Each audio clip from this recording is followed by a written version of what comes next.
So good morning, everyone. My name is Abdul Bachani, and I serve as director for the Johns Hopkins International Injury Research Unit. I'm very pleased to invite you all to today's second annual Global Road Safety Leadership Symposium. We initiated these symposia last year. We had our first one last year, and we intend to have one every year to recognize leadership in global road safety at at the local levels, at regional levels, at global levels, etc., and learn from the experiences of these individuals who we're recognizing to enhance our road safety efforts globally. So last year, as some of you may recall, we recognized the mayor for the city of Fortaleza for his instrumental role in leadership in road safety in the city of Fortaleza. Fortaleza is actually one of the very few cities around the world globally which is on track to meeting the target for the UN Decade of Action in terms of halving the road safety, road traffic deaths by this year, that's 2020. As many of you already know, we are in the final year of the UN Decade of Action for road safety. And being in this position, we can have debates about what the decade has achieved. Has it been successful in reaching its target, which was to have road traffic deaths by this year? And what remains to be done, which is quite a bit, although much has been done yet. But one thing is clear, that what the Decade of Action has done is to bring global attention to the field of road safety. We have never been in a better position as a field of road safety with the amount of attention and the prominence that road safety receives now globally as a result of this Decade of Action. Therefore, this year, during this symposium, it is only fitting that we honor an individual who's devoted himself to road safety for the better part of the last 2 decades. And he's played an instrumental role in advancing the global road safety agenda. Our honoree today is David Ward. He was the secretary of the Commission for Global Road Safety, which played a leading role in the establishment of the Decade of Action. He's also served as chairman for the World Bank's Road Safety Facility previously, and served as Director General for the FIA Foundation for about 12 years. David is currently the president and CEO of the Towards Zero Foundation, which is a UK charity that promotes safe and sustainable road transport worldwide. And as part of this foundation, David oversees programs that involve the Global New Car Assessment Program, Stop the Crash Partnership, and the Commonwealth Road Safety Initiative.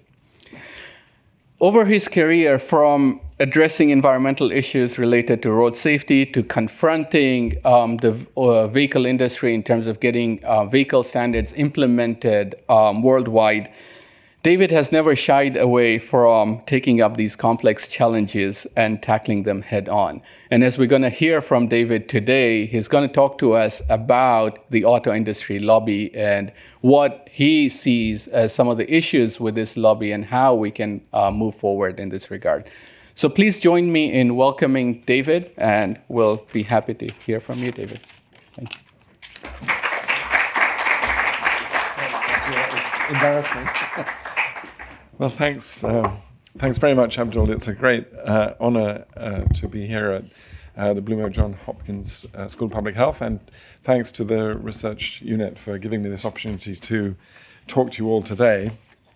I'm going to start. It's going to sound a bit like a different kind of Bloomberg at the beginning, because I'm going to sound like I'm giving a business forecast for the auto industry, but I'm going to run through some quite interesting facts about just the scale of motorization that we're experiencing at the moment. And in the first years of the 21st century, over 1.4 billion new automobiles have been produced.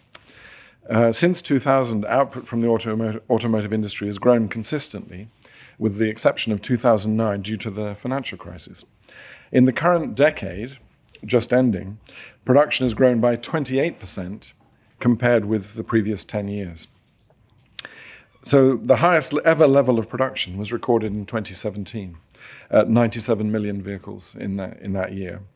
Last year, 2018 declined a tiny bit. 2019 figures we haven't got yet. The total global vehicle fleet in automobiles in use is also the highest it's ever been, estimated to have passed 1.3 billion in 2016. Actually, here I'll try to see if I can get there we go. This is a statistic from Booz Allen. It's a bit old, but it gives you the flavor of the increase. They're probably right that it's around 1.5 billion now. Since the 1970s, the global fleet has roughly doubled every 20 years. It's quite possible, therefore, that a global fleet of 2 billion automobiles will be reached by 2030. What this shows is that by the end of the first quarter of this century, we'll have lived through the highest level of motorization the world has ever seen. And whilst there is some talk of us reaching peak car, it's far too early to say if 2017 actually has been the summit of automobile production. If you look at the number of automobiles per 100,000 people compared by country, they show that there is still huge potential demand in newly motorizing countries. In China, for instance, the figure is 179 per 1,000 people. In India, just 22. Here in the US, it's 838. So that shows you the scale of potential demand for automobiles if these emerging markets replicate what's happened in high-income countries. Another major development is the geography of automobile production and sales, and this chart also shows that. It's very fashionable at the moment to talk about disruption in the automotive industry, particularly focusing on automated technologies and electric vehicles. But by far the most profound disruption that's taken place in the last 20 years in the automotive sector is its location. Today, the business of building motor vehicles is an activity mainly carried out in middle-income countries. 11 out of the top 15 vehicle manufacturers, 11 out of the top 15 vehicle producers are middle-income economies. And these nations generate higher profits and faster growth rates than the mature markets of high-income countries. And you'll see there the chart at the end shows that, the estimate being that now 50% of vehicles in use is in emerging markets rather than mature economies. So what does this tell us about the next decade?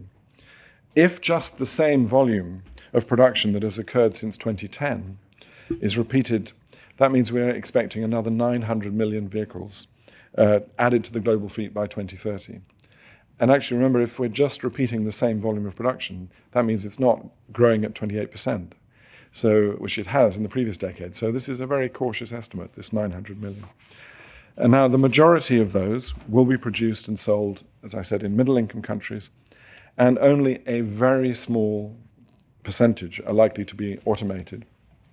And I'll just show you, this is a forecast, market research company forecast for sale of automated vehicles up to 2040. In fact, the figure there are millions, not 40,000. But if you look at 2030, which is sort of roughly in the middle there, it's tiny, and it'll probably only be of any significance in high-income country markets, probably mainly with commercial vehicles, not passenger cars. So I'm not going to say any more about automated vehicles because actually for the purposes of our discussion up to 2030, it's a completely irrelevant discussion. Hopefully, many more would be electric. Now, for many concerned about safety and environmental consequences, the prospect of another 900 million vehicles is that it's simply unacceptable, and we must switch to safer and cleaner transport modes. I agree that for more sustainable transport, we must follow what's called the avoid, shift, improve paradigm. But we cannot rely only on the avoid and shift part. We must also improve. Because another 900 million automobiles by 2030 is not just possible, but frankly, it's probable. And that's why the next decade's cohort of new vehicles must be substantially cleaner and safer than ever before. This is essential if we are to stand any chance of meeting the transport-related Sustainable Development Goals. And there are two existing targets that can serve as the key benchmarks for progress that we need in the decade ahead. Firstly, the Global Fuel Economy Initiative is set a target to double global fuel efficiency of new passenger light-duty vehicles by 2030.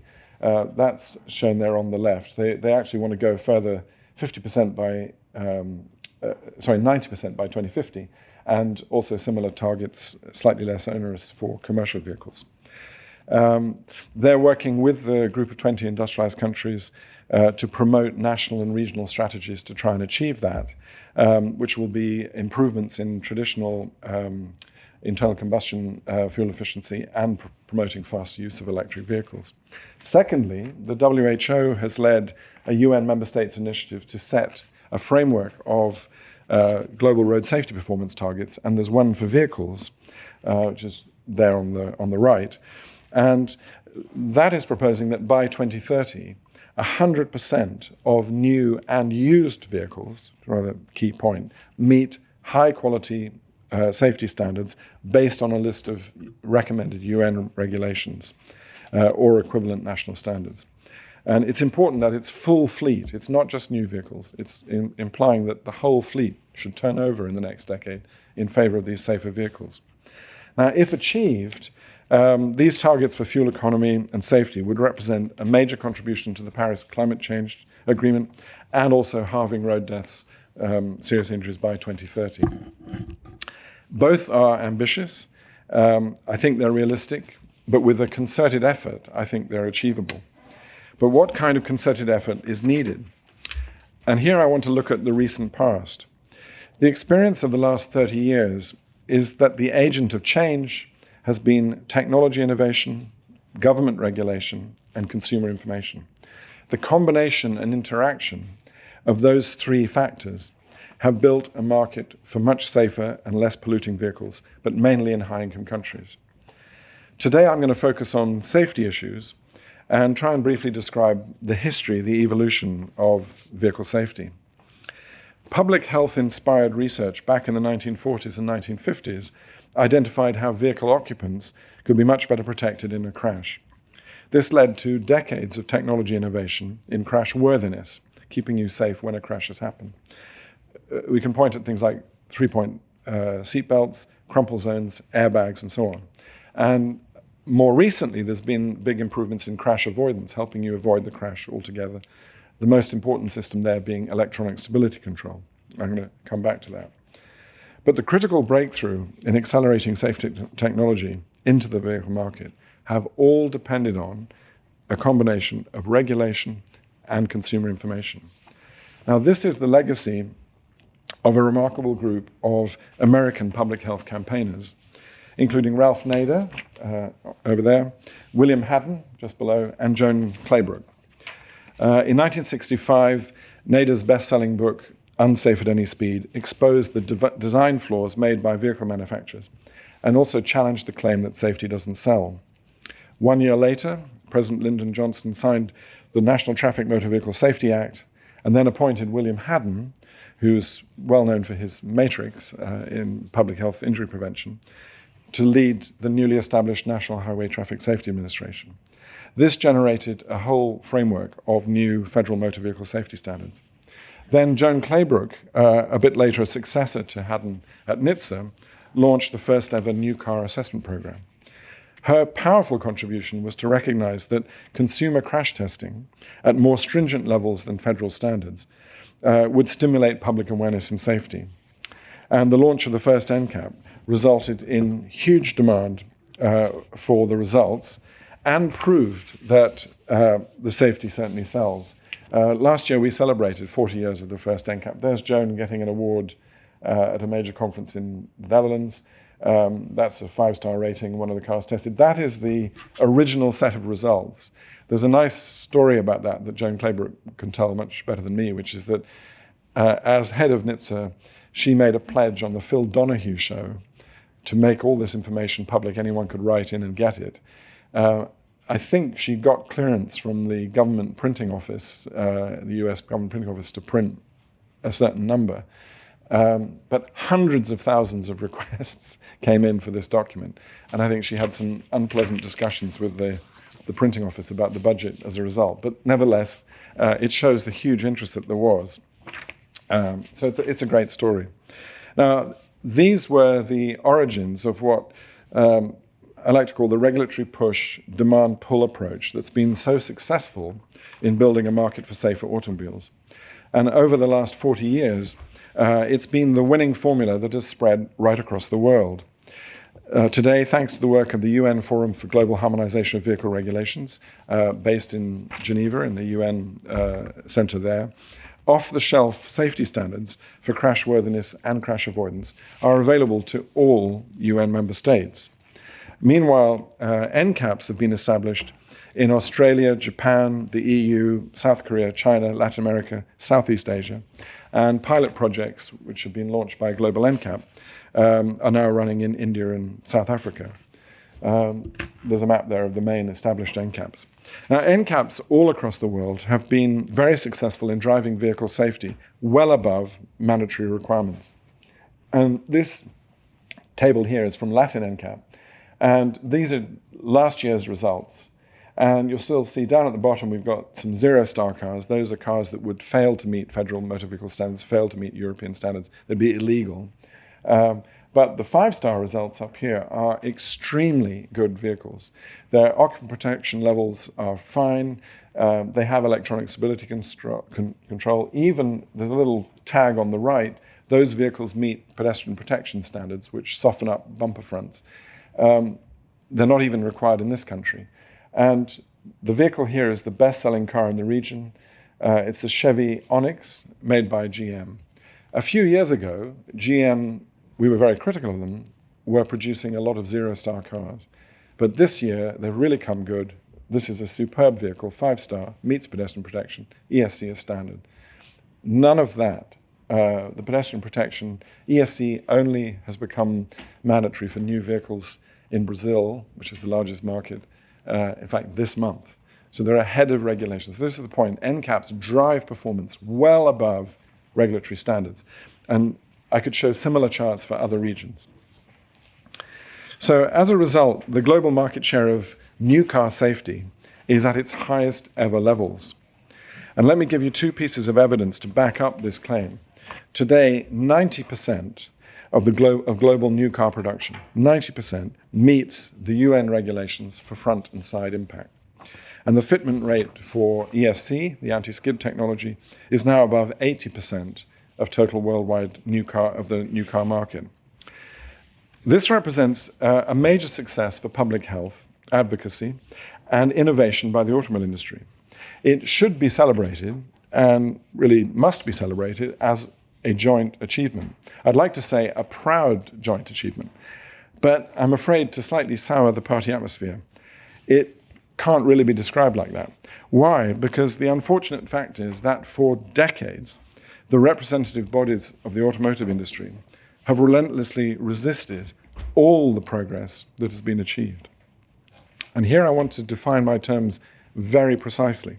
I mean the organized lobby of the industry through OEM national and regional associations, not individual manufacturers. There is frankly a structural problem with OEM associations. OEM is the term used in the industry for original equipment manufacturers, meaning the main car manufacturers. Now, although they seek to represent the industry, they are not truly representative of it. And this is because industry associations typically adopt their policy positions and their lobbying strategies based on consensus. And of course, what that consensus results in is that they travel only at the speed chosen by their weakest member.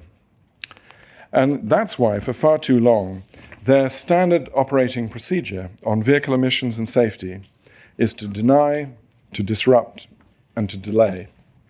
This entirely negative approach has been superbly documented in a report published by the Union of Concerned Scientists. And there it is. It's called Time for a U-Turn. It was published in 2017, I think. And the report derides the industry's Chicken Little posture. The report's author, Dave Cook, explains, and I quote, that no matter what the issue, such and such cannot be done. You will kill the auto industry if you're forced to do it. Yet time and again, the industry has accomplished whatever it is, and lo and behold, the automakers are still here today. Cook then quotes conservative columnist George Will, who 4 decades ago noted, quote, "The industry has a dismal record of asserting what can't be done and an admirable record of doing what it is forced to do." This has been exactly my own experience over the last 25 years of involvement in vehicle safety. Time after time, industry lobbyists reach for their well-worn playbook of demanding more evaluation, exaggerating costs, and trying to delay implementation. Now, in the mid-1990s, I was involved in a hard-fought battle over European Union crash test standards and the creation of the European New Car Assessment Programme. Pop to another slide. Back then, the European Carmakers Association, ASEA, did exactly as described. They lobbied to dilute and delay both initiatives. The EU had not uprated its vehicle safety standards since the 1970s, leaving vital safety features like airbags as optional extras, and consumers had little or no access to comparative consumer crash test results. At that time, over 45,000 people were being killed in road crashes in EU member states, but research by the UK's Transport Research Laboratory had shown that thousands of these fatalities could be avoided if more realistic front and side crash tests were mandated. And those are the crash tests that TRL, in an international consortium, had developed. There's a frontal impact, which is offset, so the vehicle is not hitting full width, but 40%, and then a trolley device that hits the door sill, or just above the door sill. Under intense industry pressure, the European Commission relegated these tougher tests to a vague second stage in the proposed legislation that would only happen after further research and evaluation, which ASEA claimed was necessary. But this would guarantee yet more delay and infuriated those of us who knew perfectly well that the necessary procedures for more stringent tests were actually available and in fact already being used in Australia by a newly formed NCAP and by the Insurance Institute for Highway Safety here in the US. And I'm very glad to see Adrian Lund, who was working there at that time and became its distinguished president, who will remember those experiences very well. Now, but rather than get angry, we got even. And a coalition of safety and consumer groups was formed to campaign to change the draft legislation in the European Parliament, which had powers to amend the legislation. With our assistance, a British member of the Parliament called Alan Donnelly tabled amendments to force the immediate adoption of the tougher crash tests. His proposals were passed unanimously after a typical lobbying campaign, and in a major defeat for ASEA, the new tougher crash tests entered into force from October 1998. With this legislative achievement accomplished, the next step was to emulate the experience of US NCAP. And with the support of the UK and the Swedish governments, the same coalition that had campaigned for the crash tests then came together to launch Euro NCAP. And these first tests were carried out at the Transport Research Laboratory, and they were launched in February 1997. One of the cars, I'll show you a picture here, the Rover 100, also known as the Rover Metro, which is the one there, collapsed completely, demonstrating all too clearly the inadequacy of the existing levels of crash protection and the legislation. What was quite amusing at the time when we launched these results, by the way, this was a 20th anniversary rerun of those tests. The yellow vehicle is a contemporary one, which is much better, but they've managed to find a second-hand one to demonstrate the demise again of the Rover 100. When we launched these results, ASEA and the UK version of ASEA, the SMMT, decided to organize a rival press conference and denounced everything we were doing as unfair, unrepresentative, all the usual stuff. Actually, we were privately very pleased because it massively increased the already huge press coverage that we were getting of this event. Meanwhile, in Brussels, ASEA lobbied against any European Commission funding for the Euro NCAP program. It's not inexpensive to crash cars, and we needed extra support, but they failed in that too, eventually. They also tried to negotiate amongst themselves an industry pact not to promote the Euro NCAP results. So it was like a sort of blood brothers. We will not ever use these results. That lasted a matter of weeks. Then Volvo, with its S40, became the first vehicle to get 4 stars, and Volvo just couldn't resist, and they were in the ads boasting about this, and the whole of that gentleman's agreement, not very gentlemanly agreement, as it collapsed. But the most dramatic U-turn of all occurred at Renault.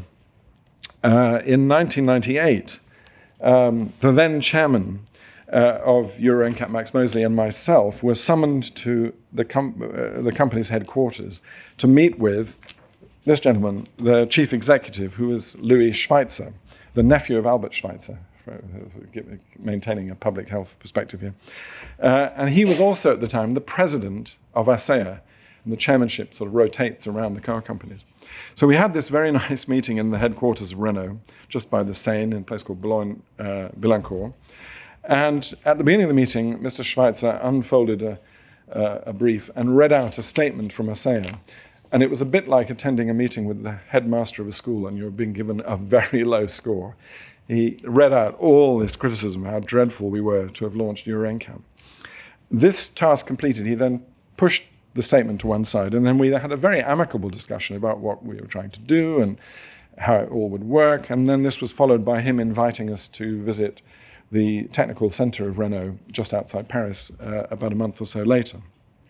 And we accepted, and I went together with some colleagues.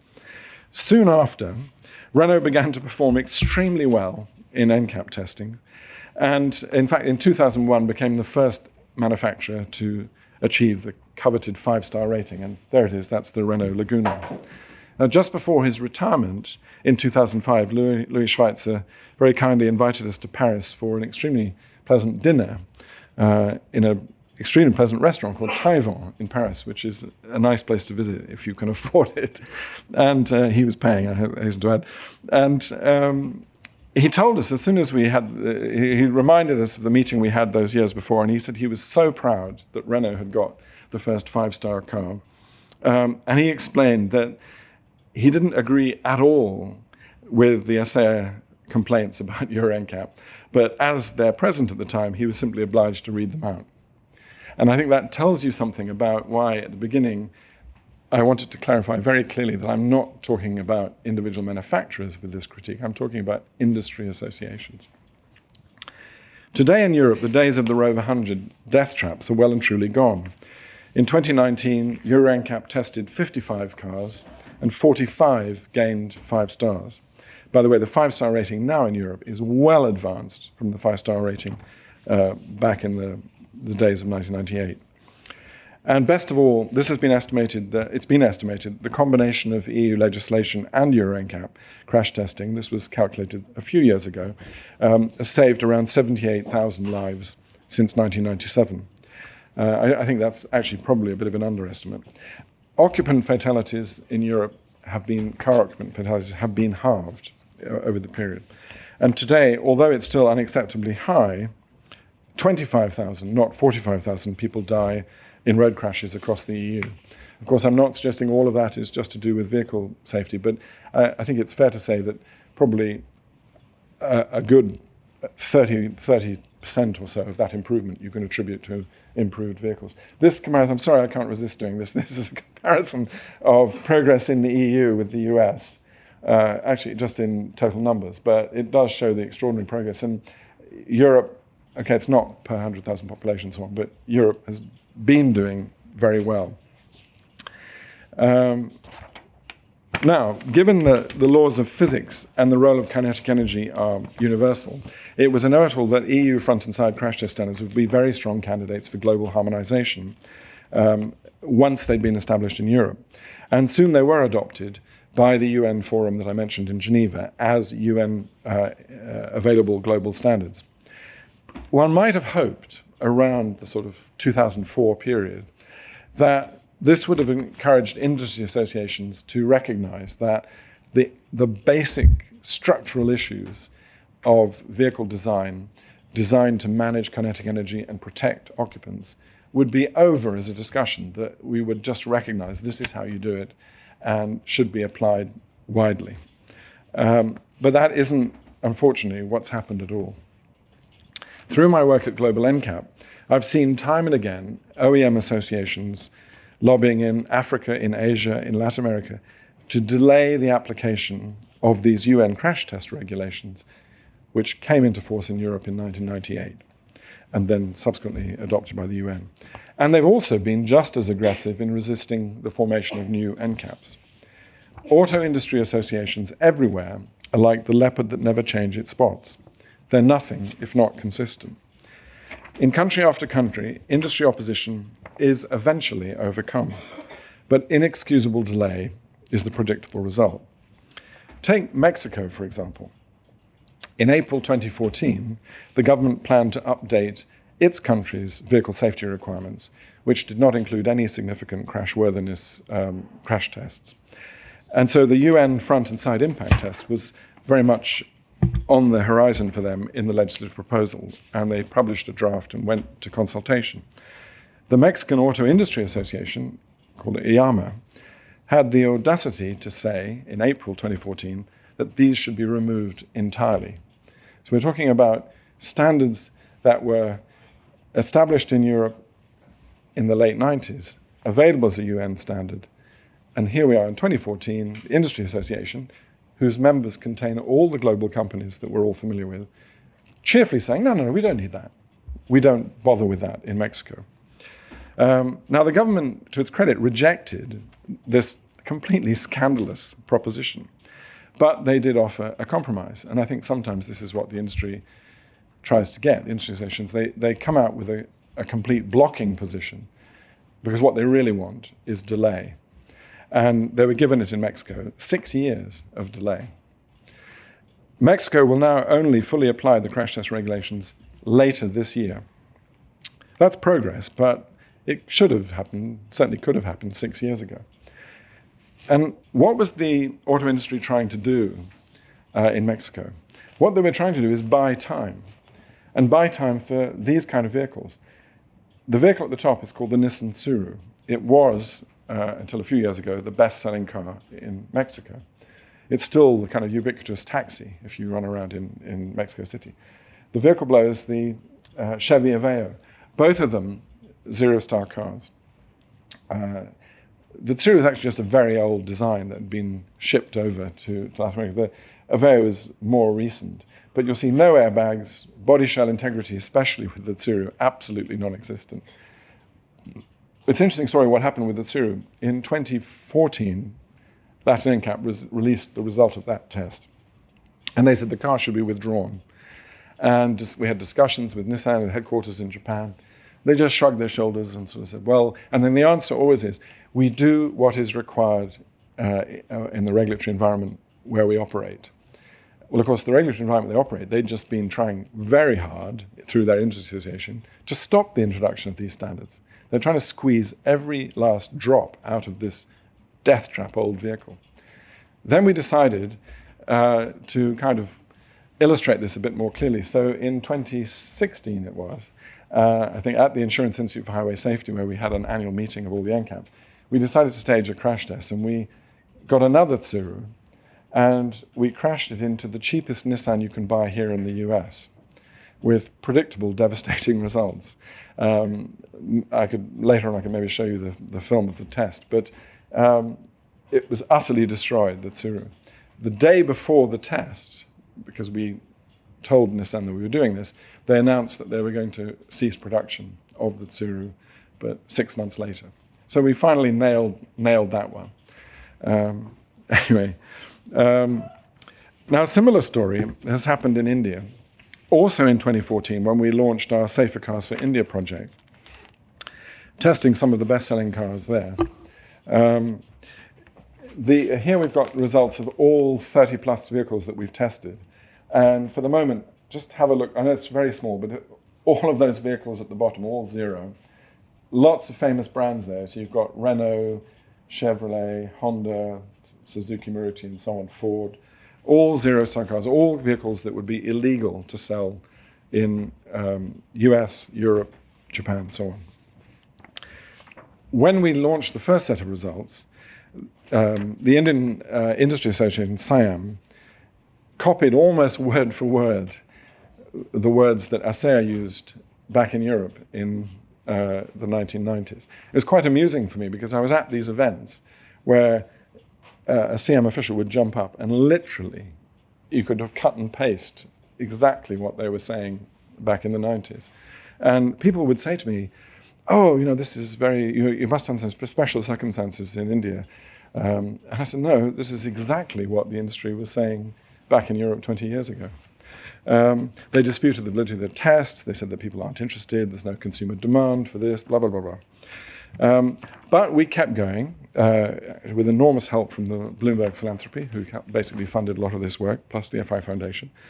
And we carried out further rounds of tests. And there was an extraordinary amount of media coverage for this, huge consumer interest. And suddenly manufacturers started changing behavior. Toyota announced that they were making airbags standard across their range. Opinion surveys showed that interest in airbag technology was soaring. I said at the time to the representative of Siam, I said, yeah, they don't ask for airbags because they haven't a clue what they are. You've never told them what an airbag does.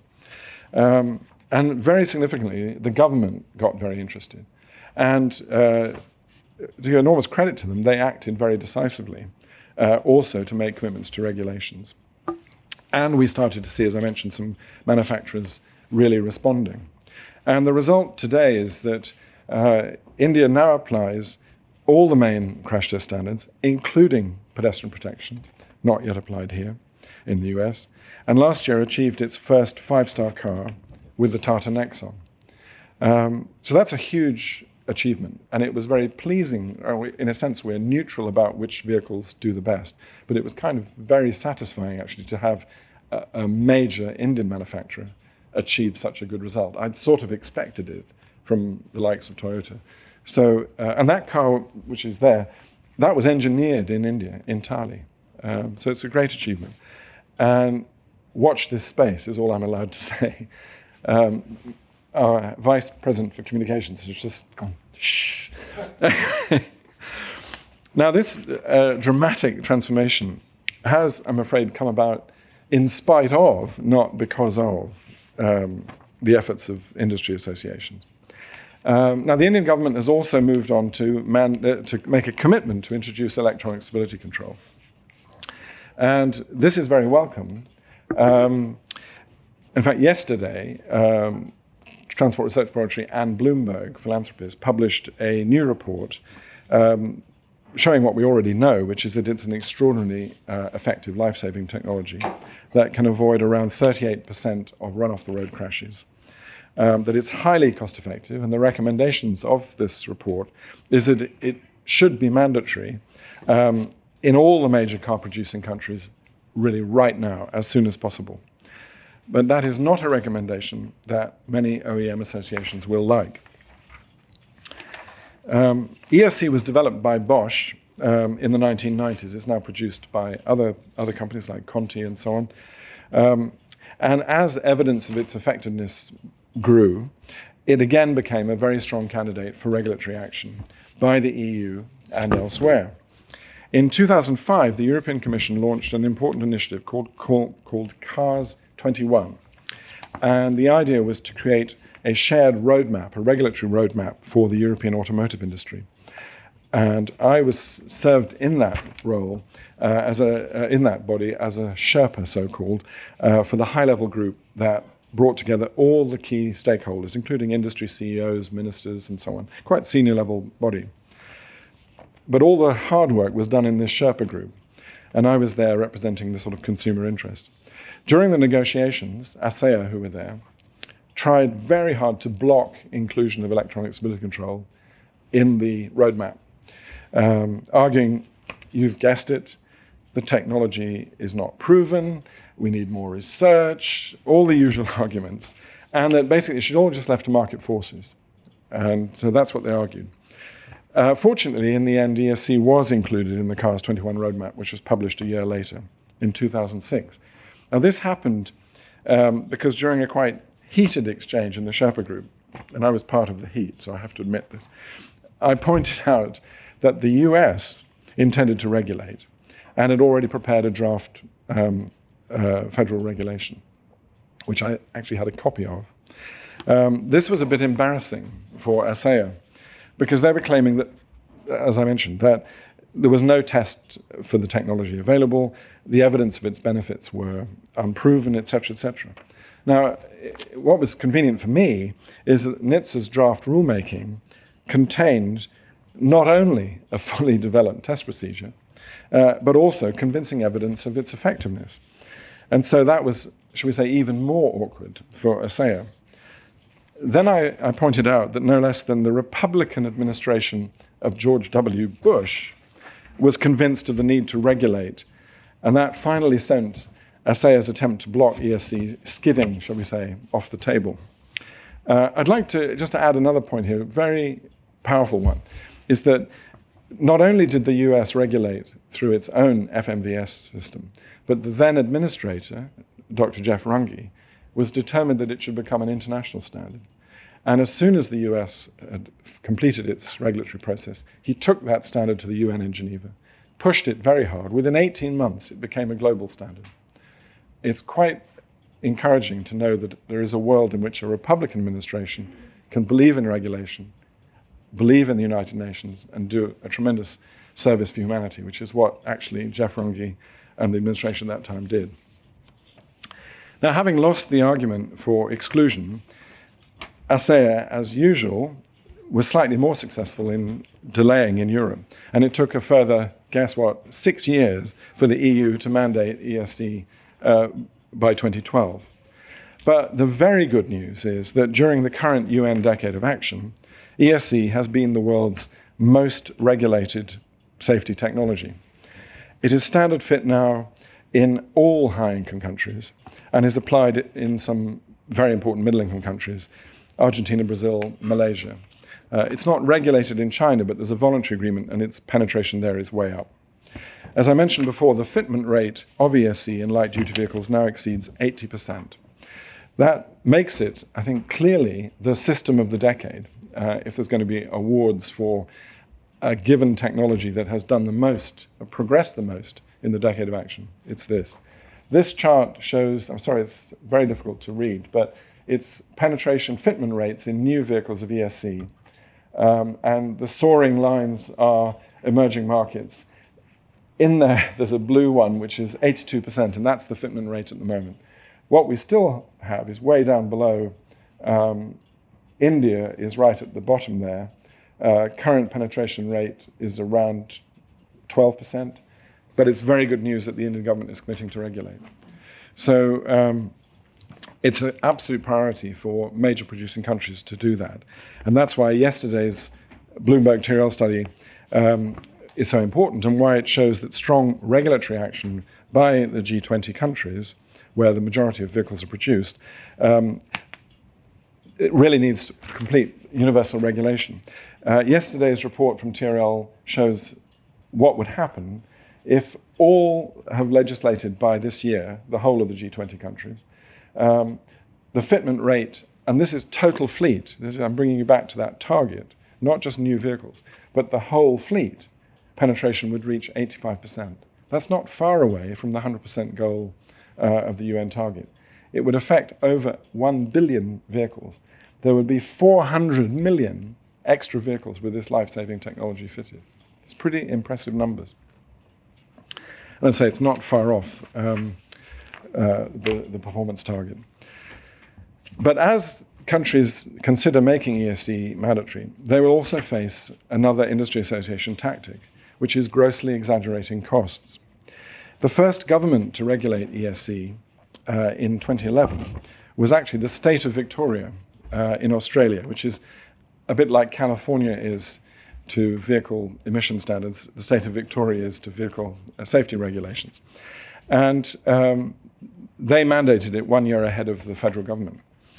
Of course, the local industry association didn't like this at all, and they attacked it, claiming that the technology would cost Victorians $1,000, I think Australian dollars they're talking about, per unit. Just keep that number, $1,000 in your head. More recently, in 2016, Malaysia became the first middle-income country to announce ESC legislation, which has been in force actually since 2018. During the consultative period, a Malaysian government expert contacted me, extremely worried because the industry association locally had told his minister and the government that ESC being mandated would add 1,000, heard that somewhere before, to the price of a new car. Now, in response, I was able to send him the NHTSA final rule that had been adopted back in 2006. And that helpfully contained in it an estimated cost to the consumer, not $1,000, but then in 2006, the NHTSA estimate was $100. That was in 2006. So we're talking all those years later, how do you get from a cost in the US of $100 to $1,000 in Malaysia? Yesterday's TRL Bloomberg study estimates that the cost is now $50. And that's because of economies of scale. If you regulate, if technology spreads into huge extra volume, which, look at that number, 400 million, what happens? The price drops dramatically.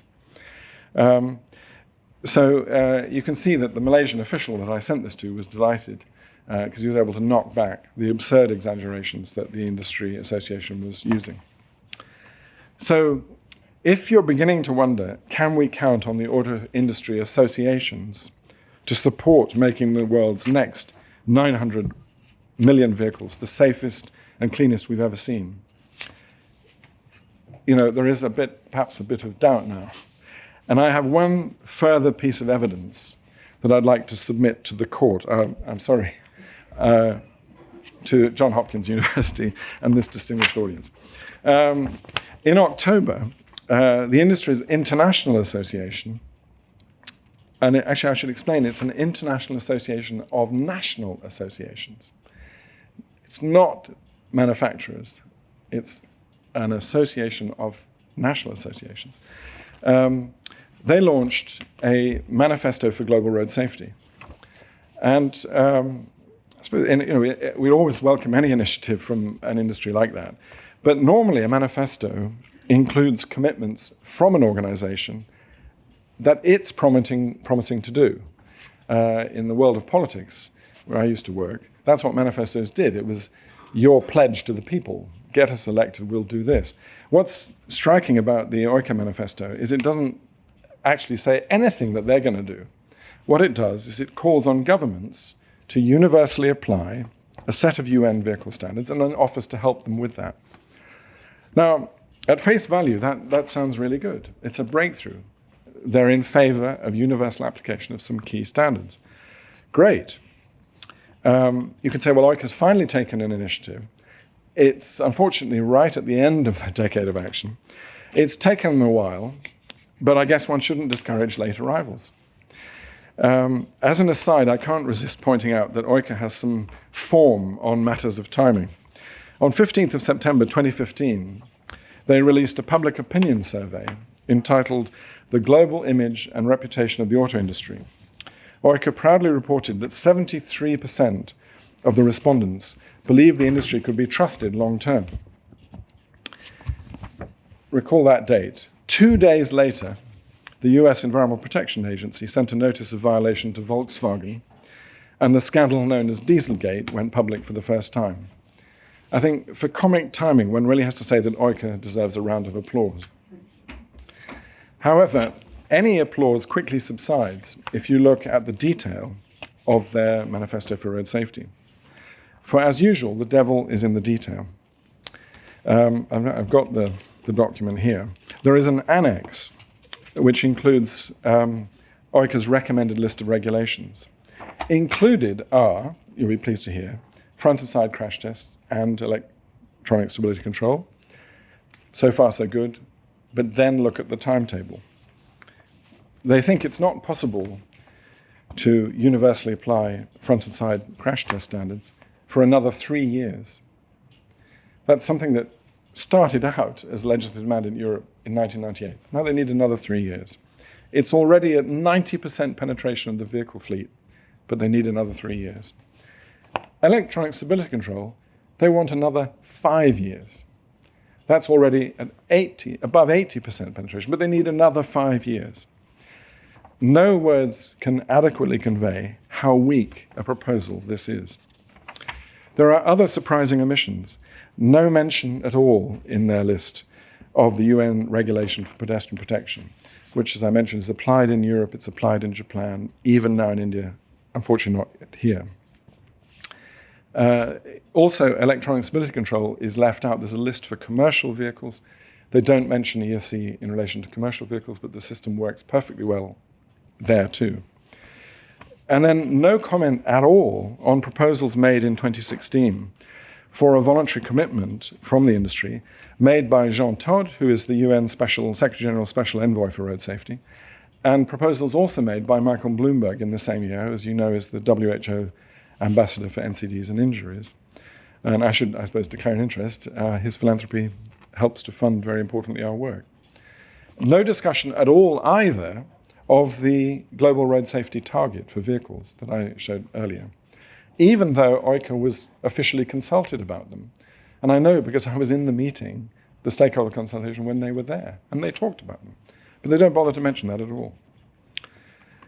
The stark reality is that the OICA manifesto is proposing regulatory action at a slower pace than current market trends, less than business as usual. It is a do-nothing manifesto seeking to further delay regulation of 20th century vehicle safety technologies 25 years into the 21st century. Like St. Augustine and Chastity, OICA wants safer cars, but not quite yet. Next month, the third Global Ministerial Conference on Road Safety will be held in Stockholm. This will be followed by a special debate on road safety in the UN General Assembly in April. Together, these important events will set a new framework for road injury prevention all the way through to 2030, connected to the transport-related sustainable development goals.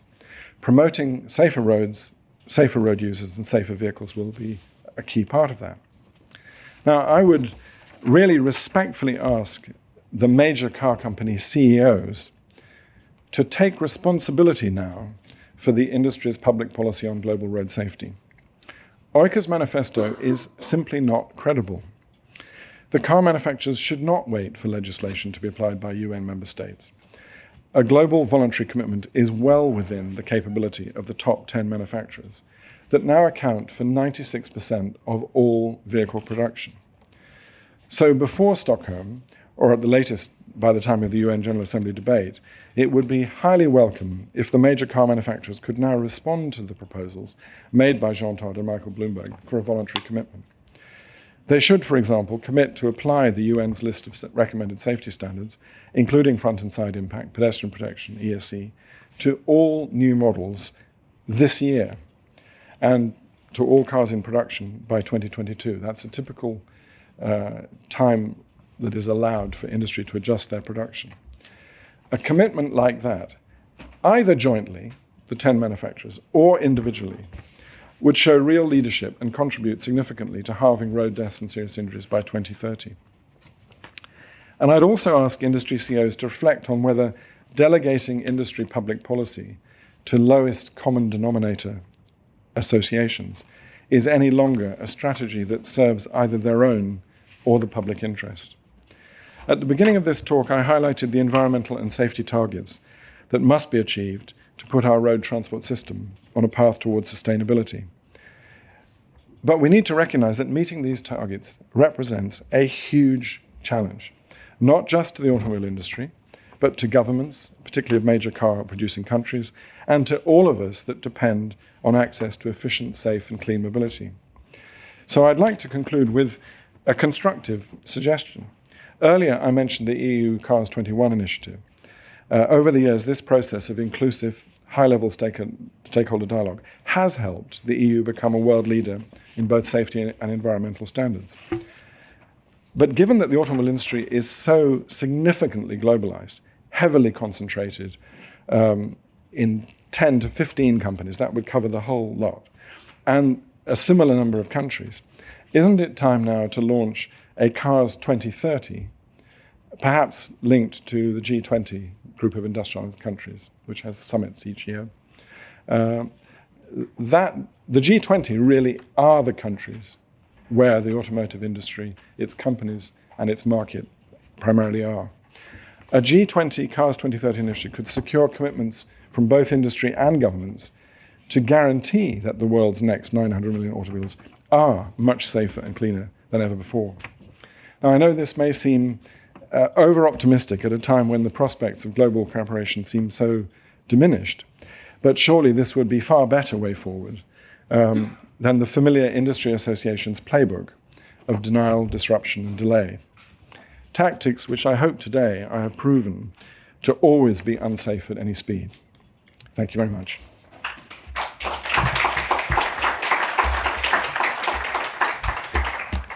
So, Connie, over to you. So thank you so much, go David. there? Yes, Yeah. please. So thank you so much, David, for the fascinating and thought-provoking talk. My name is Connie. I'm an assistant professor at Johns Hopkins Bloomberg School of Public Health. I work with the International Injury Research Unit. I will be moderating our discussion. But before we take questions, I'm going to hand the mic over to Dr. Tran for initial reaction and questions. Dr. Tran is the head of safety and mobility at the World Health Organization. Thanks, Connie. Thanks, everyone. It's a pleasure to be back. As some of you may know, I'm an alumnus from Hopkins, and I was also part of the International Injury Research here a few years back before I left and joined WHO. David, thanks very much for that really thought-provoking discussion, and congratulations, first and foremost, for all of the achievements that you have done over the last couple of decades and your commitment to this topic. I want to be a little bit provocative, and I want to challenge us to think about this issue of industry lobbying in a perhaps a slightly different way. I've often reflected, because like you and Connie and Abdul, I fly a lot.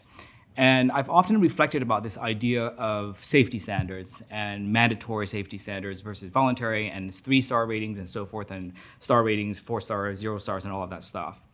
And it occurred to me once that I was sitting at an airport with a delayed flight, and actually this happened again recently last week, because there was some mechanical issue that they couldn't resolve and the flight was delayed. And yes, it's frustrating, it's irritating, but none of us say, let's just go ahead and take it. None of us, if tomorrow the airlines, and they're doing a lot of interesting things, they're charging us for baggage and all this stuff, but if tomorrow the airlines decide to say to us, if you choose to fly a cheaper air carrier, you can have fewer safety standards. In Europe, if we fly EasyJet, we might have 0-star safety. I don't think any one of us would accept that. And it's not just regulators, it's actually the consumers. We as consumers would not tolerate the idea. It's actually unthinkable in today's world to think that there would be different types of safety standards as applied to airplanes. And I get it, because it's a different system. But why is it that we tolerate it? We essentially accept in this market, in this economy, that safety is a commodity. It's been commoditized, and basically what we're saying is that if you can afford to, then you can opt to have a vehicle that is safer. And again, most of us here probably are not in situations where we're buying those 0-star cars, but we are consumers, and we do tolerate essentially that Nissan sells a car in the United States that's 5 stars and sells a car in Mexico that is 0 stars. So we as consumers have a choice, but we don't actually make a lot of noise about that. And I wonder if that's actually part of the success of the industry's lobbying, is that it's actually helped to change the narrative from looking at specific issues and saying, yes, we can delay. What you're saying, delaying, buying more years so that they can continue to convince us that it's your choice, that we have a choice to purchase vehicles that are safe. We can do that. But we, in so doing, have sort of forgotten about our obligation to stand up as a society for those people that don't have that privilege. Now, you're doing that in your capacity, but the rest of us, and I'm saying rest of us, aren't. Why do you think that is? Well, it's very good point. I sort of agree almost with everything you're just saying. I think first of all, very interesting, aviation has a safe system, zero tolerance approach. The automotive industry still hasn't got there. They're talking about it. You get manufacturers committing to, they say now in their CSR blurb, they say we have a vision of zero fatalities. Some, Volvo, have committed to do it. There are models on the road today, Adrian can confirm this, vehicles that, according to insurance data and so on, have had no deaths. But I think that the obvious thing with aviation is to do with the invisibility of road safety relative to plane crashes. They involve large numbers of people, they're shocking events, and they get huge news coverage. The daily grind of tragic individual road crashes just don't get the attention. And human beings have a fundamental problem about risk perception. They don't realize that most people, for example, if you take someone who's never been before to a crash test and you don't tell them anything about the event, you just say, watch this, and then you ask them at the end, what was the speed? Oh, they're way up. They say, oh, it was like 70 miles an hour or something. And in fact, it maybe 35, 40 miles an hour. So there's a very fundamental problem about human perception. And it's the inevitable optimum is going to happen to someone else, not me. So the industry has been able to exploit all of those factors, lack of visibility, lack of individual perception, to try and manipulate the way in which safety arrives in its market. And it's a very interesting story. Back in the 50s, Robert McNamara, who became famous as the defense secretary in the Kennedy administration and then president of the World Bank, he was an auto industry executive in the 50s. And he was a sort of evidence-based kind of guy, although he got it wrong in relation to Vietnam. But anyway, at the time, he became convinced that there could be things done to improve the occupant protection levels in Ford products. And he developed a whole set of options called the Safeguard policy, product, sorry. And they were making the fascias less aggressive, and there was a lap belt and all this sort of stuff. Really first initiative. And the sales of these were quite successful. What happened is the then head of Chrysler and the then head of General Motors and the then head of Ford, Henry Ford Jr., got together. And in fact, the other two guys harangued Henry Ford. Said, what the hell are you doing with this guy McNamara? Why are you doing this? You're going to tell everybody that safety sells. We know it doesn't. And so Ford backed off, and McNamara became disillusioned, ended up in a different career. And GM then ran a propaganda campaign saying, Ford sells safety, we sell cars. They were just lying. And that was a classic conspiracy, organized conspiracy by the industry to manipulate the market, to deter people from understanding the choices that they really face. And if you read Adam Smith, the great economist who wrote Wealth of Nations and describes what free market should operate, he warned about business leaders colluding. And industry associations collude to keep markets uninformed, mislead governments, and create an environment where they limit knowledge about what works in safety. And that is what we've been up against for decades. And so I agree that everyone should be more responsible as a consumer, but you have to recognize what we've been up against. And that's why actually Joan Claybrook, all of them, Nader, Claybrook, they're all fantastic pioneers of what they did, because they broke open that system. And we've really only just been following in their footsteps. And it does work. And I found it it's very moving, actually. The experience I had in India was when we started, I said the industry association people saying that Indians are very tough consumers, they'll never want airbags, this is ridiculous. A few weeks later, after the first set of launches, when our main partner in India got in touch with me, and he said, David, we want you to appear on a show. It's a very important TV show. Will you come? And I thought, oh, I've got to go to India for this. And they said, no, they'll hire a studio in London, they'll put you in the studio, and they'll beam you in and all that. And he said very quickly, it's being presented by blah, blah, blah, blah. And I thought, okay, fine. And I had really very limited understanding what this show was. Turned out it was the top public affairs consumer interest TV show in India with a huge audience. And the host guy was the kind of George Clooney of India. He was like a top Bollywood star. I had no idea I'm sorry, I'm not into Bollywood. I didn't really know who he was. Anyway, I appeared on this show, and then they asked these questions. What is an airbag? How does it work? And I did the most simple explanations. And that is what we've been up against. And so we're not going to achieve what you would like, which is a proper Vision Zero perspective, unless we basically get control of information and make sure that the narrative is not set by industry. But do you think that in continuing the narrative, in responding to the existing narrative, that we are allowing them to perpetuate that narrative? I'll give you another example that's related to my second question, in that, in the United States, it's shocking every time I go back to the United States how bad traffic is. I mean, Becky just came from DC, we just came from DC, and it's or New York, we'll be going to DC.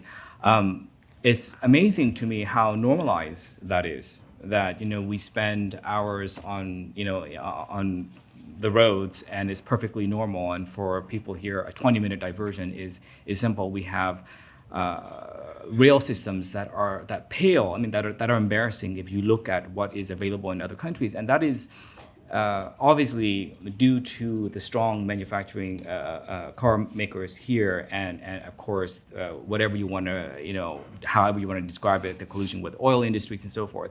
But obviously the result of the system of transport that we have here is directly linked to the strength of the automobile industry in the country. And that perpetuates this idea that it's inevitable that we will have, as you were projecting, by 2030, more than 2 billion motorized vehicles in the world, and that's staggering. But is it not playing into their hands by continuing to entertain these discussions and say, yes, we need to make cars safer? But by talking about the safety of cars in this way, are we not also perpetuating the inevitability of the fact that there will be more vehicles, as opposed to shifting the narrative and saying, actually, we need to have fewer cars, we need to have better public transport?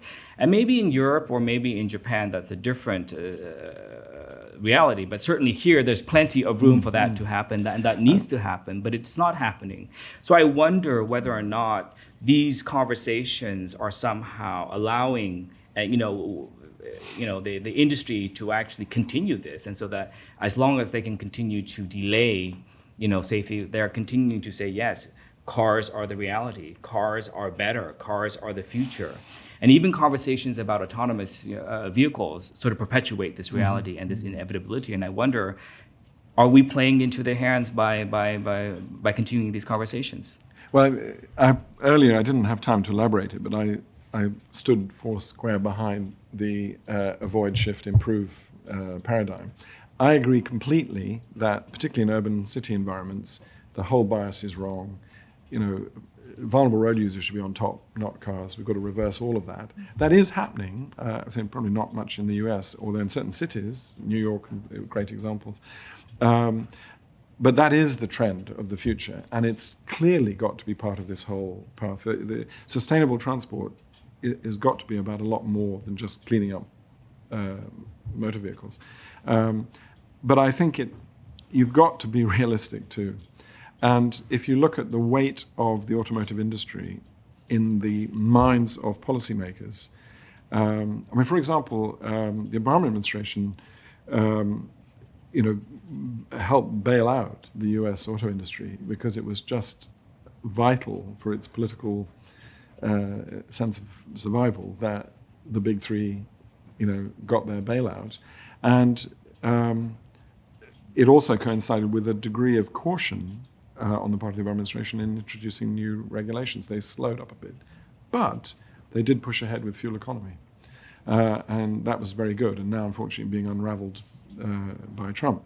But I think it's fine to kind of envisage this world where we just stop the inevitable exponential expansion of motor vehicles. But I'm just afraid in doing that, you're actually really kind of being negligent. And also there's a sort of high-income arrogance about this. It's like, okay, we've wrecked the environment of the world. We've got all the cars everywhere. Please, China, please, India, just don't do this. And it's not going to work. So I think we have to be realistic, which is why I'm insisting that we've actually got to really work sensationally hard to make the next cohort of vehicles far better than ever before. And I think, yes, we're being trapped into some sort of narrative that continues the model of motorization, but I think it needs to be balanced by the avoid and shifting. And I think in the end, not so much full autonomy, but I do think technologies are going to help. We're going to end up, I hope, an environment where choices around transport and how you get around is so assisted by the availability of technology information that makes you, information is really critical for this, that you can exercise much better choices. I also think a view which is not very popular, but I think inevitable, is that as we move towards greater electrification of vehicles, we are going to have to move towards completely different ways of managing demand through road pricing. And that we're going to have to charge for vehicle space in use, and we can do it very sophisticated ways. So that if you want to drive a massive SUV around the center of a major city, you will pay for it. And I think things like that would work very well. We've got to alter the economics of demand for transport. So there's plenty of other instruments around there. But my plea, and I really believe this quite strongly, I think it's a big mistake, and there are some in what I call the anti-car movement who just say, they can all go to hell, and we don't want, and we've had this quite up front. Some people criticize us for improving vehicle safety and somehow re-legitimating the car. I just think, come on, get real. Can you stand back? I mean, the 900 million I'm talking about is a reduced car scenario. It's lower growth than has been happening. But just to your point about the arrogance of high-income countries and saying that, but don't you think what's happening in many parts of the world is that they are replicating the models or systems of transport that exist here, and that is in fact part of the problem, whereas we could be encouraging countries in other parts of the world that are developing their systems of transport to perhaps look to other models that aren't so car-centric. Yeah, I completely agree with that. And there are some very good examples of cities, particularly cities, avoiding that. But I just come back to the basic point, is that all that we can do with that is still not going to avoid a hell of a lot more motor vehicles. So why sit back? And I haven't had time to elaborate it, but the environmental emission issues here are huge as well. And there are technologies which lead to considerable improvements. So sure, avoid shift, but improve. So on that point, improve, at least in my last question about technology and innovation. If you think, another thing that I was just thinking about is, again, when we talk about innovation, we're talking a lot about, things like autonomous vehicles, and I know that's one of your hot topics. But what's also interesting to me is that if you look at the comparisons between, for example, the technological innovations in this, my iPhone. If 100 years ago we look at how we communicated and the telephone, this has revolutionized the way we interact with one another. It's not just about talking to each other. It's about really revolutionizing the way we interact with people, social media, all of that stuff.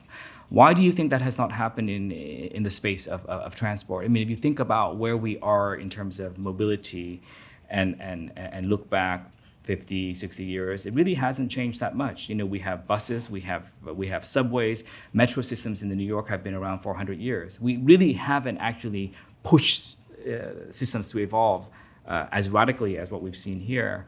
Do you think that is, has that been a consequence of a dominance of industry? Is it a consequence of our values being placed on efficiency and a sort of a vision of mobility in a certain way? It's a very heavy lump in all of this, which is infrastructure and stuff. These things are much easier. Right. Once you've built a railway or the way you lay out cities, you're putting hard wiring the whole transport structure around you. It's quite interesting. In some of my favorite places in Italy, you'll go to beautiful cities like Bologna, and you find a lot of small cars. Why? Because the streets are medieval, and it was a good thing. On the other hand, the Romans built, the first roads and kind of thing. So, it's not as easy to change as you can with a communications device like that. But I sort of disagree. I think there's a huge amount of change coming. I don't think it's about a vision of lots of autonomous vehicles. I think that's way off beam. I think there will be niche markets for autonomous vehicles in the commercial sector that will come faster than people think. But the idea that we'll all be running around in self-driving vehicles on a mass scale, it's not in my lifetime, and I hope I've got a few decades left. It's kind of absurd when you look at the pace in which technology really penetrates through markets. I mean, electronic stability control, where we've got to 80% of new vehicles, maybe we get to 85% by 2030 with a lot of regulation. This is a technology that came into being in the early 90s. So, just look at how long all those leads and lags have to be overcome.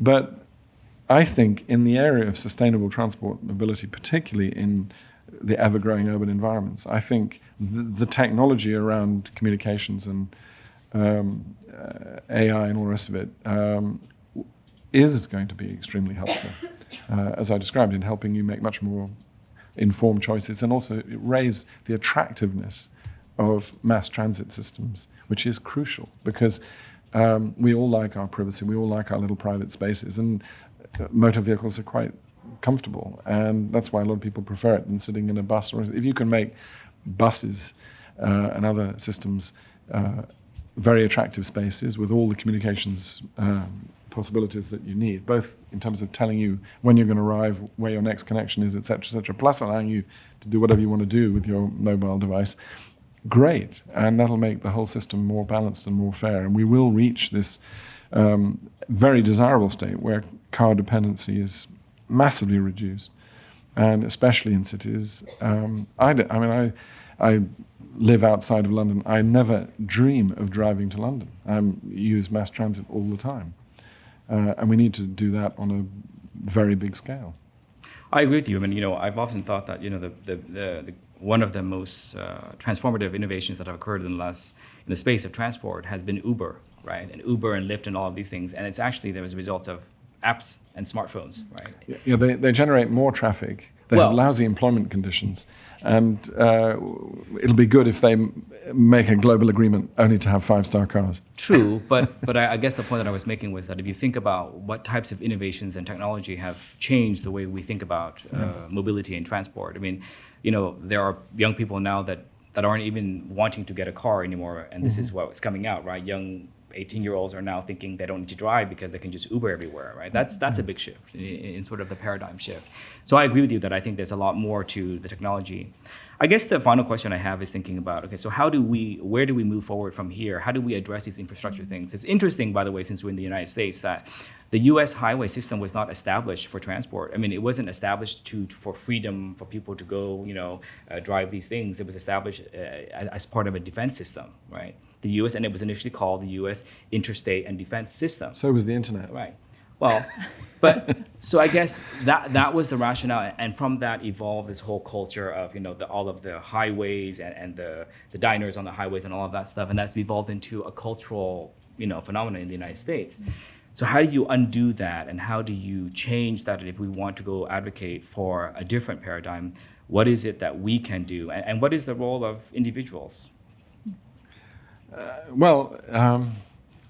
These are big questions. I mean, it's all about planning the way we live and the way that cities are designed and re-establishing, if you like, medieval paradigms, the way cities are laid out, not busting them open to allow huge freeways for vehicles to.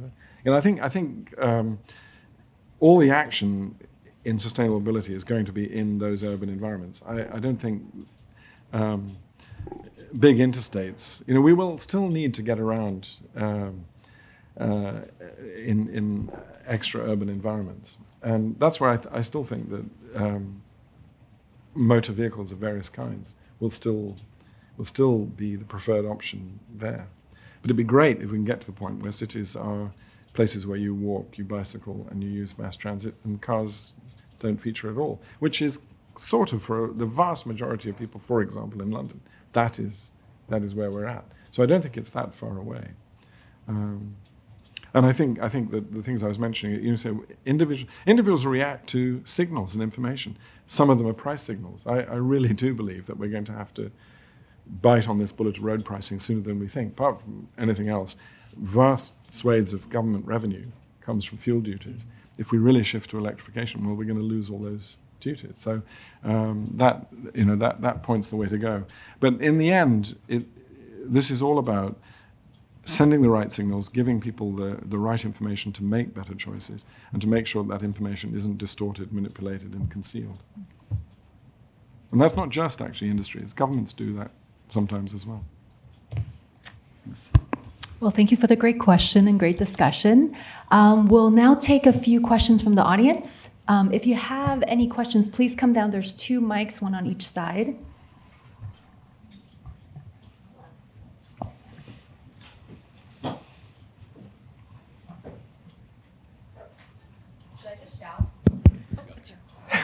No worries.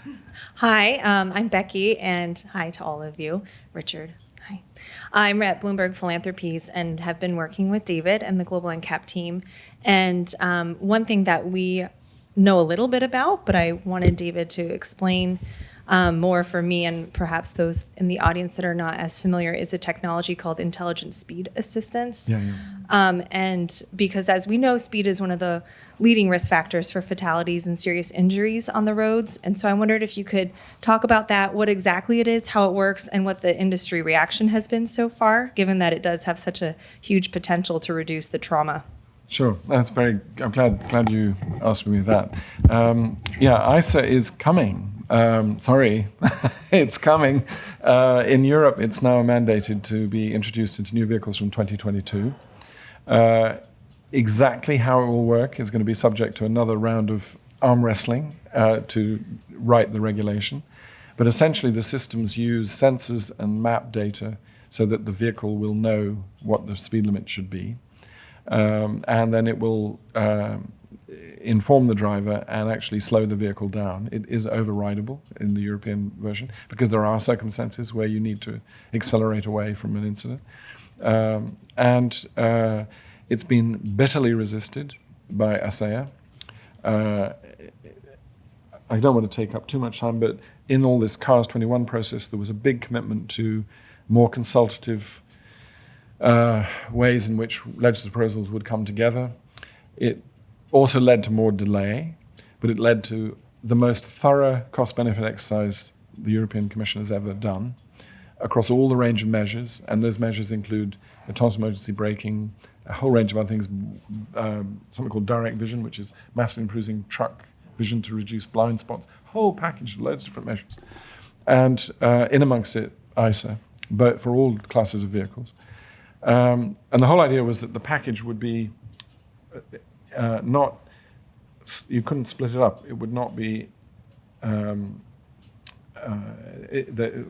way in which ISA benefits in calming the vehicle fleet would actually enhance the effectiveness of other technologies like autonomous emergency braking. And the idea was that we'd all get around the table, we'd all, industry, other stakeholders, all agree the way forward. The industry went along with all of that until the legislative process began.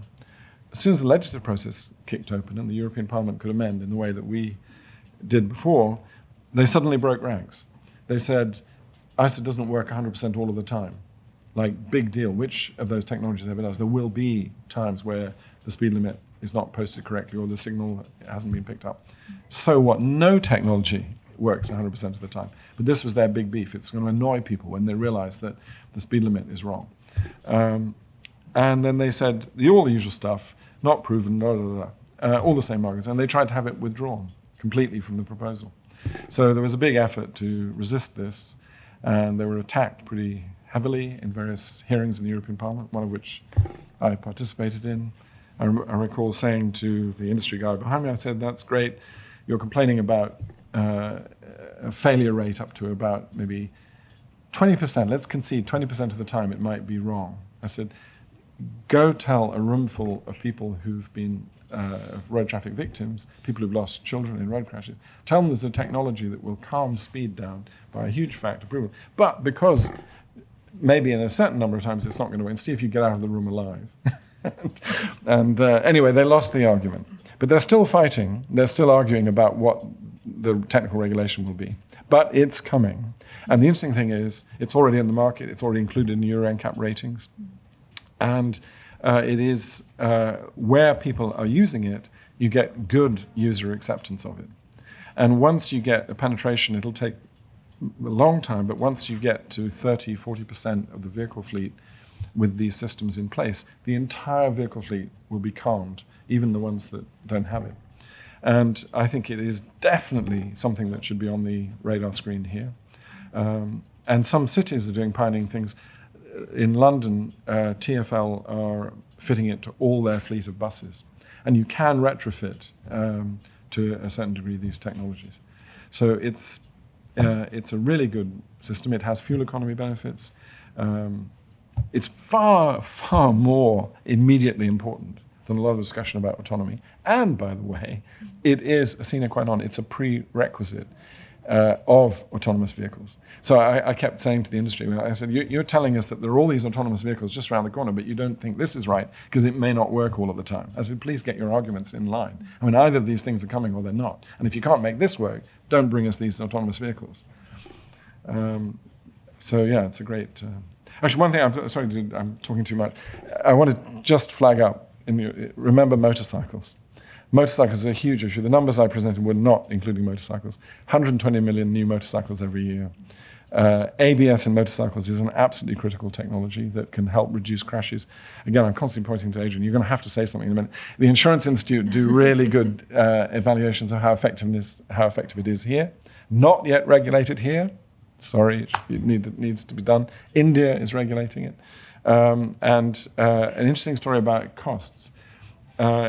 Before the Indian government regulated it, ABS in bikes was typically 20% of the unit cost of the bike. Post-regulation, it's fallen to 6%. And Asia, 80% of all the motorbikes in the world are in Asia. Great. Next question. If you have a question, can you please go to the mic on the side? Yes. So, Caitlin? Hi. Thanks so much for this really interesting lecture and discussion. So you talked a lot about industry associations and how, these are kind of to blame for this real push against greater regulation for safety standards. But there are clearly at least some car manufacturers who are more progressive and are more accepting of these standards. So I don't necessarily understand what the appeal is to stay in these associations. What is the benefit to them? And are there any potential interventions that would kind of target that and try to get people to break out from those associations?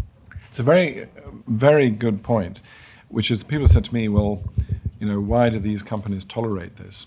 And this is going to annoy everybody in the car industry, but there is a degree of tolerance of this because the good car companies actually benefit from the ridiculous behavior of industry associations because it is their USP. Volvo and companies with tremendous reputations in safety, for example, don't want that reputation dragged, or they don't want their competitors to be dragged closer to their reputation.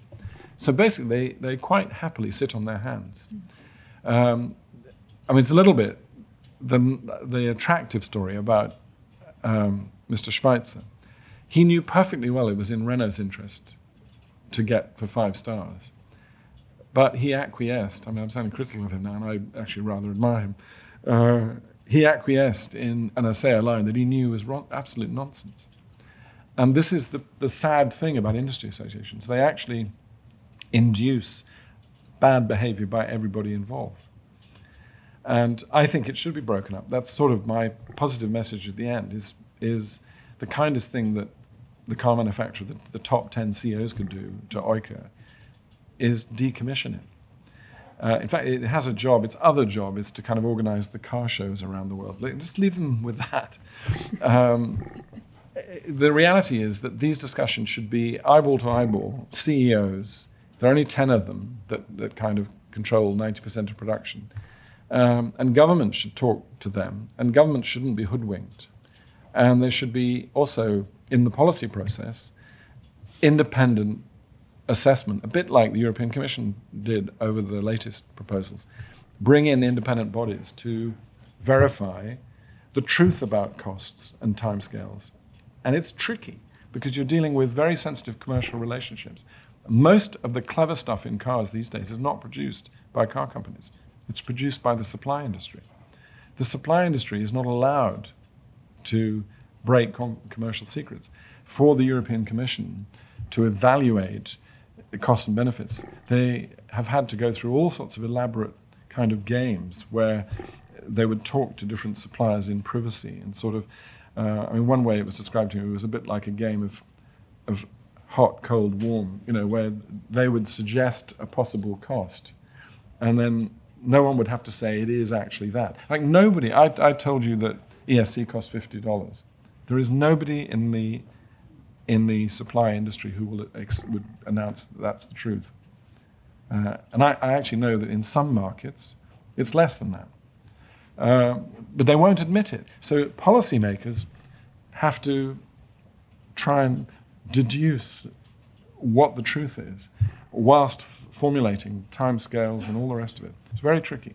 But if we actually had a more grown-up approach where you really sat down with the key decision makers and agree with them about some challenges, electrification of vehicles requires a vast improvement in infrastructure, which they cannot supply. That's got to be done by governments. It's back to the sort of hard wiring. We're going to have to really hardwire differently in order to create an environment where electric vehicles can really thrive.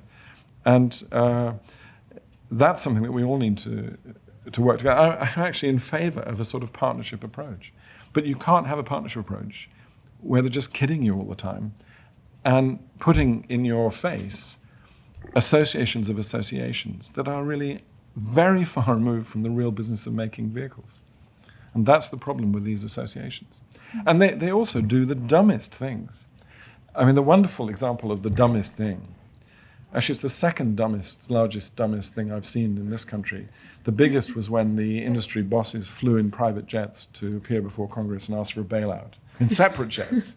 They couldn't even decide to ride in the same jet. That was one of the dumbest things I've ever seen industry CEOs do.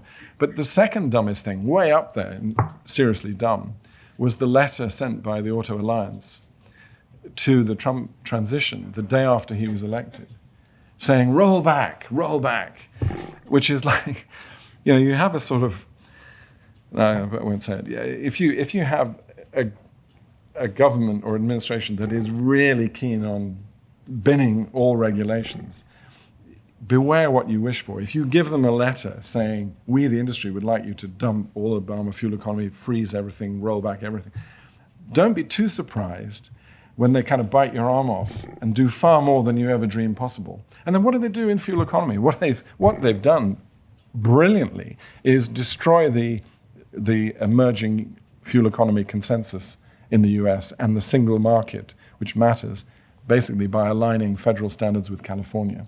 So what they do is they split the whole thing up again. They set California against the federal system. They actually split their own membership because the manufacturers were then involved in arguments. Some of them want to keep with the Obama standards and keep with that. The total self-inflicted shoot your own feet off letter sent by the Auto Alliance. And the only good news is that they've just merged. There was another thing called the Global Automakers Association, which is the sort of really, really international guys. And just this month at CES, the Auto Alliance has been binned, and there's a new grouping, which is the Auto something like, and they actually include the word now innovation. And the interesting thing is they also involve the suppliers. It looks to me a much more intelligent structure than they used to have.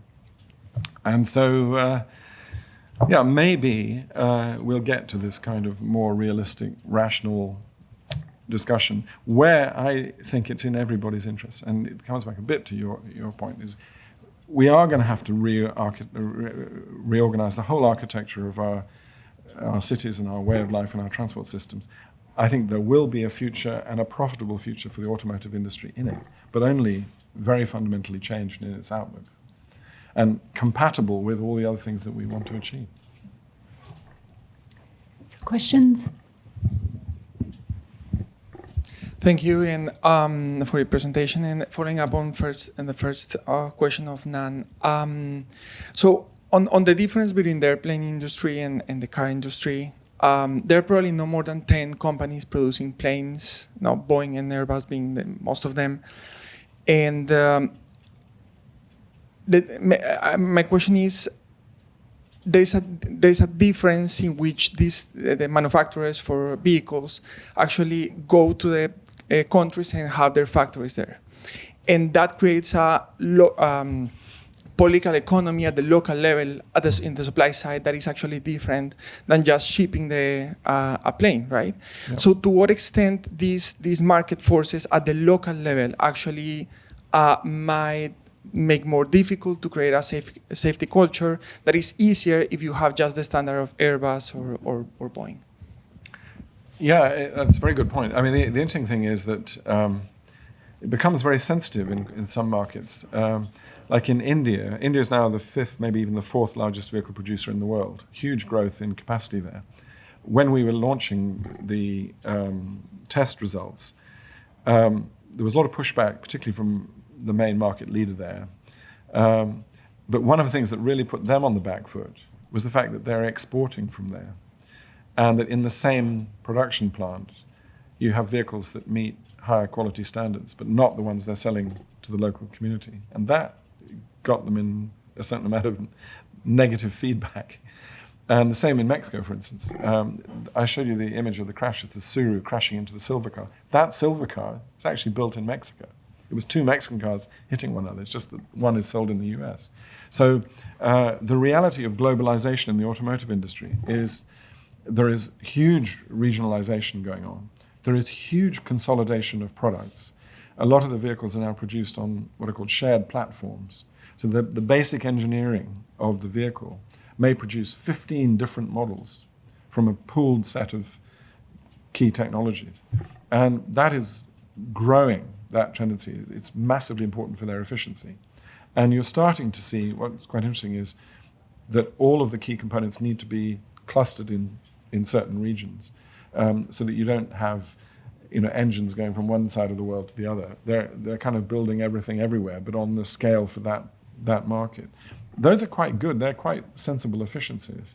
And they encourage harmonization because you get good economies of scale and so on. So I think one can go with the flow there, and actually the more the industry recognizes its globalization and its challenges, the more they're willing to kind of standardize in a positive way. And one of the really interesting things, my proposal at the end of this car, G20, Cars 2030 thing, we might say, that's so optimistic. These are cutthroat competition between manufacturers. They won't wear this kind of, what we might say in Europe is a sort of liberal, social democratic view of how industry and government should get on. But actually, look at what the industry itself is doing. In their biggest challenge is R&D, and they are one of the world's largest spenders in R&D by sector. They're doing it collaboratively. Companies that are cutthroat competition in the showroom are actually pooling resources and effort in some of these key technology advances. So in fact, the degree of cooperation is much deeper, I think, than people would realize. And I think that's a good thing. The problem may be getting it through the heads of, not the CEOs, but some of the political leaders, that tariff wars and, trade deals where one side wins all is extremely dumb and counterproductive. And I won't name names. In the end, multilateral cooperation and trading systems where everyone can benefit and also spread the benefits of technology in the interests of humanity actually makes a lot of sense. And I think it will win out. Actually, if it doesn't win out, we're all doomed, frankly. Question? Hi, my name is Tolga from WRI. First of all, I would like to say I enjoyed, David, your presentation. It was great. So, as a WRI, I know you are familiar with the World Resource Institute. We are actually promoting, the sustainable transportation option, especially the NMT, non-motorized solution, to tackle the road safety problem. The people, they should walk, they should bike, so on.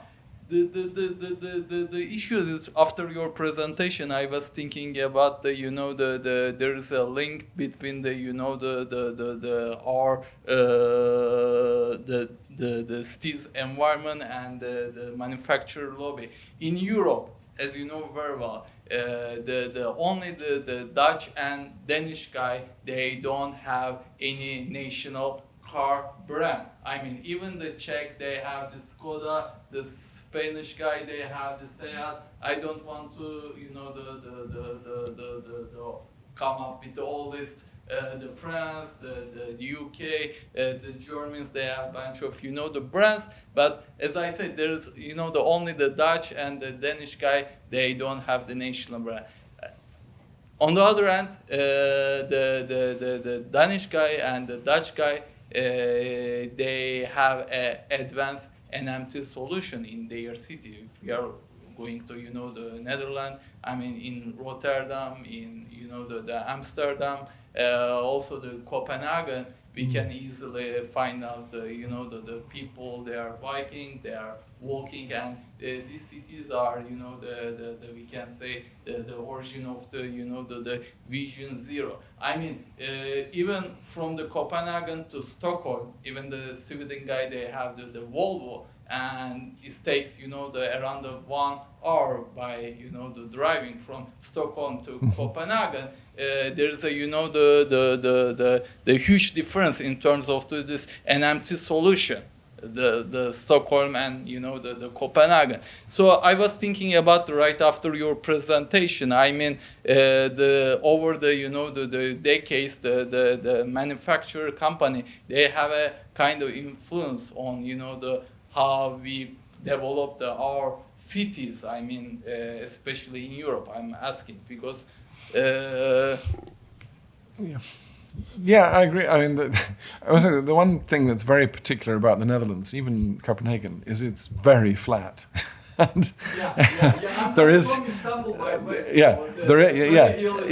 mean, try bicycling around Istanbul. That's fine. But anyway, so there are particularities there. I mean, I actually, despite all of that, the degree of globalization of manufacturers and the brands now is extraordinary. I mean, so for instance, Seat is actually part of the Volkswagen group and so on. So there's all this sort of integration. I mean, I think the lesson here is, I mean, it sounds like,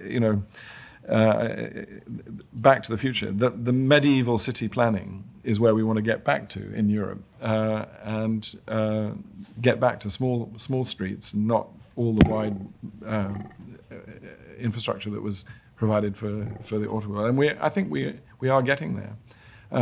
I think the big challenge for me is, and this is a problem I have with a lot of the people in this area, is just remember where all this is happening. The big growth is in middle-income countries.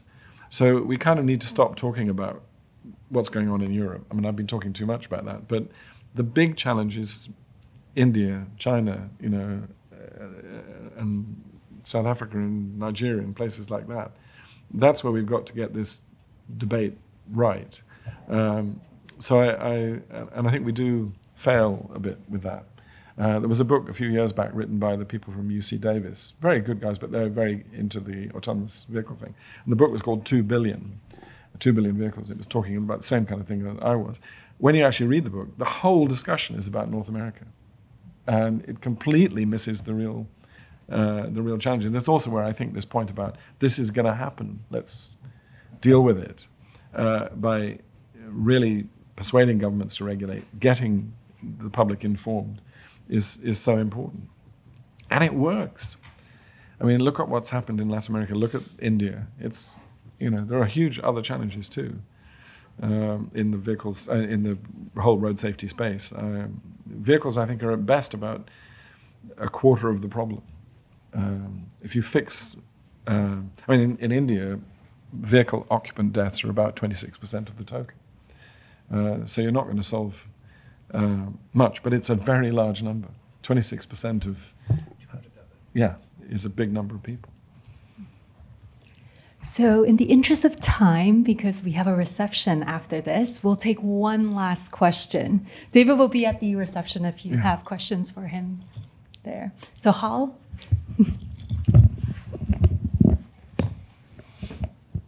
Thank you for the great talk. I'm Hal Inada, a researcher with the Johns Hopkins International Injury Research Unit, and I'm one of those young people who don't want to drive, want a car, or don't want to drive anymore, partly because I'm not good at driving. So I'm interested in leveraging autonomous driving technologies to for both public health and my own personal road safety.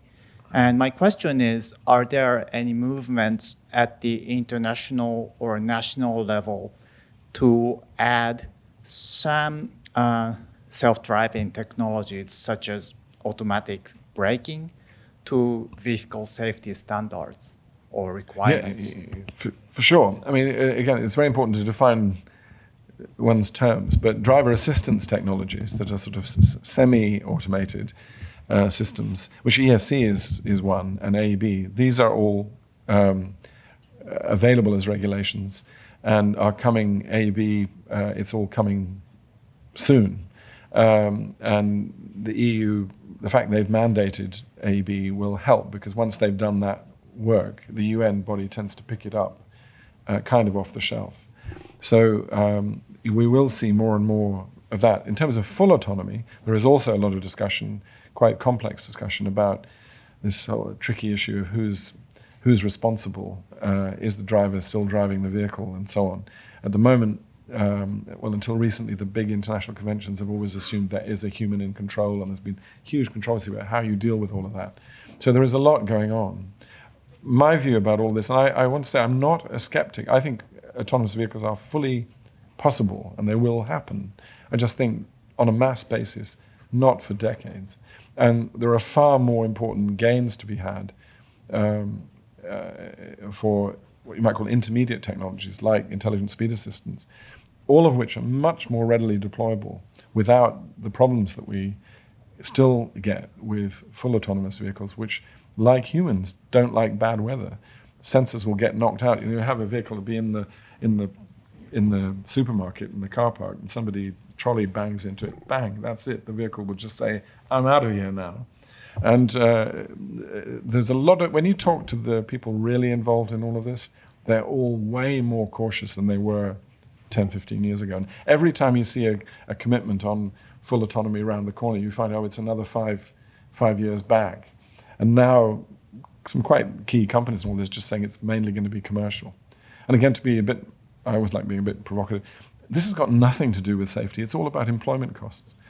In the commercial sector, a lot of people are eyeing up the idea that we can have trucks without drivers, we can have all sorts of uses like that, mass transit vehicles without drivers, and they can all see a business model where taking out that cost will make them a lot of money.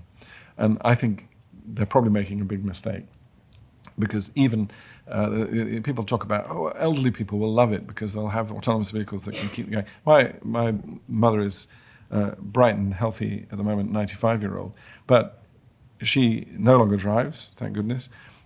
She's a very good driver. She was trained in the Second World War in the Women's Royal Navy and drove trucks with torpedoes. She had to drive carefully. But she cannot get out of her house across the pavement to get in the vehicle unless the vehicle comes with someone who's going to be a care assistant who can help that last, not mile, that last few steps. And she will not ever be getting into a vehicle without another human being to help. And so I think the big growth will be all these kind of empathy services and caring services on the back of all of this.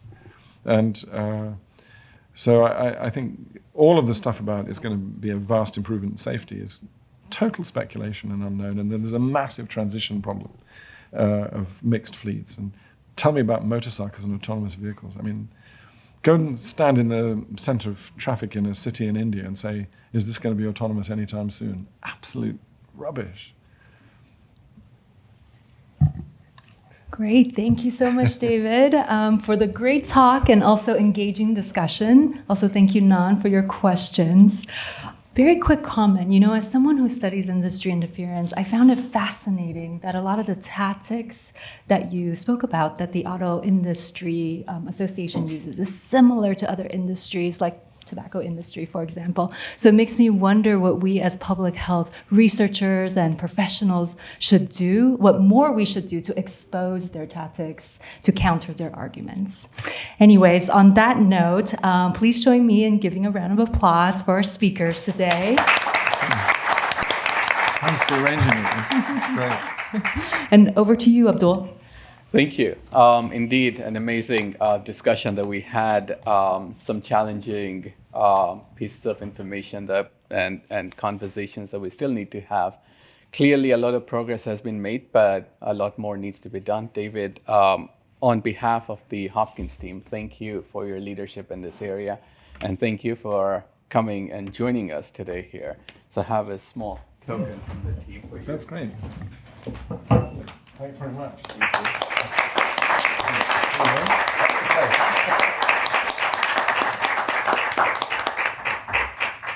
Thanks. And we have a reception outside. As Connie mentioned, we can continue the discussion over some light food and drinks. Thank you. Thank you. Thank you.